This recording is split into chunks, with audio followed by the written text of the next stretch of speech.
లోక్సభ ఎన్నికల్లో రాష్ట్రం నుంచి మెజార్టీ ఎంపీ సీట్లు కైవసం చేసుకుంటామని ధీమా వ్యక్తం చేశారు బీజేపీ నాయకులు.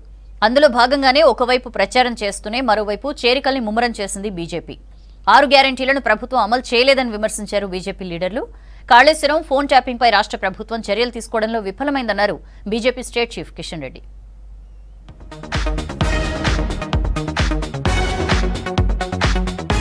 ఎన్నికల్లో హామీ ఇచ్చిన 6 గ్యారెంటీల్ని అమలు చేసే సత్తా కాంగ్రెస్ ప్రభుత్వానికి లేదన్నారు కేంద్ర మంత్రి BJP state chief Kishan Reddy.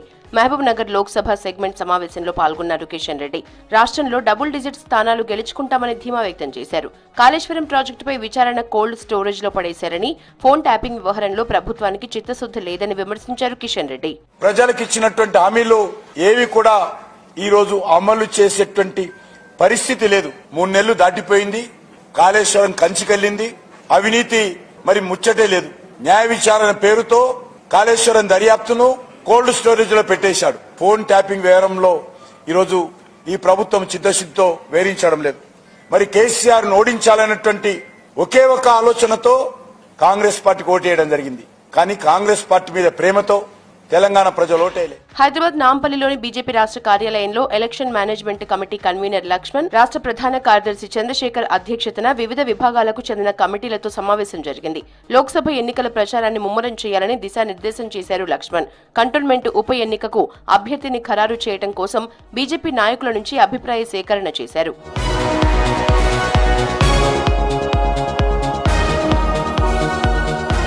Sircilla నేతన్నల్ని ఆదుకోవాలని సీఎం రేవంత్ కి బహిరంగ లేఖ రాశారు బండి సంజయ్. 27 రోజులుగా సిరిసిల్ల వస్త్ర కార్మికులు చేస్తున్న సమ్మె అంశాన్ని లేఖలో ప్రస్తావించారు. ప్రభుత్వం చెల్లించాల్సిన పెండింగ్ బకాయిలను తక్షణమే విడుదల చేయాలని డిమాండ్ చేశారు. కొత్త ఆర్డర్లు ఇచ్చి వస్త్ర పరిశ్రమను ఆదుకోవాలని, వర్కర్ టు ఓనర్ పథకాన్ని ప్రారంభించాలని లేఖలో కోరారు బండి సంజయ్.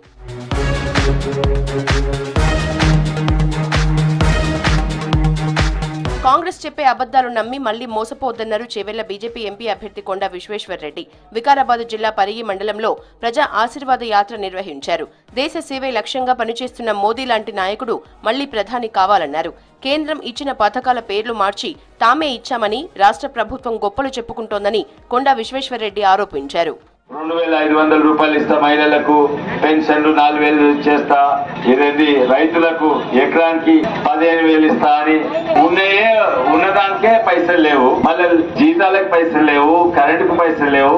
ఇప్పుడు ఆ మోసం చేసి నాకు ఓట్లేని అడుగుతా నమ్ముతారా? 5 మోసాల నమ్మకండ్రి, 6 అబద్ధాలకు నమ్మకండ్రి. ఇవన్నీ కూడా మోసాలు. మీరు నమ్మకం ఉన్నది మోడీ మీద, మోడీకి వేయండి. మోడీ ఎందుకంటే చేసినాయని మోడీ, చెప్పుకున్నాయని పాత అయినా కొత్త అయినా నేనే చేస్తున్నా.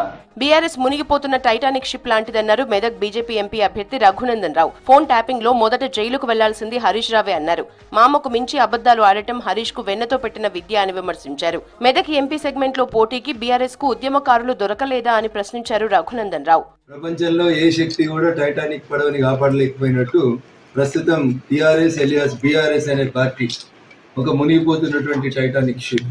నాయకుని మీద విశ్వాసం లేకపోవడం, వారు అధికారంలో ఉన్నప్పుడు అహంకారంతో మనుషులుగా చూడక చేసిన పొరపాట్లు, కుంభకోణాలు వెరసి ఈ రోజు మీరు టైటానిక్ లాగా కాలగర్భంలో కలిసిపోతున్నారు. ఏడలేని టీఆర్ఎస్ మెదక్లేడ ఉందని చెప్పుకునేందుకు కొంతమంది కబ్జాకోర్లు, జై తెలంగాణ అన్నోళ్ళు ఒక్కరు కూడా మెదక్ జిల్లాలో బీఆర్ఎస్ పార్టీకి దొరకకపోవడం అనేది గౌరవనీయులు చంద్రశేఖరరావు గారి పనితీరుకి నిదర్శనంగా భావిస్తాం.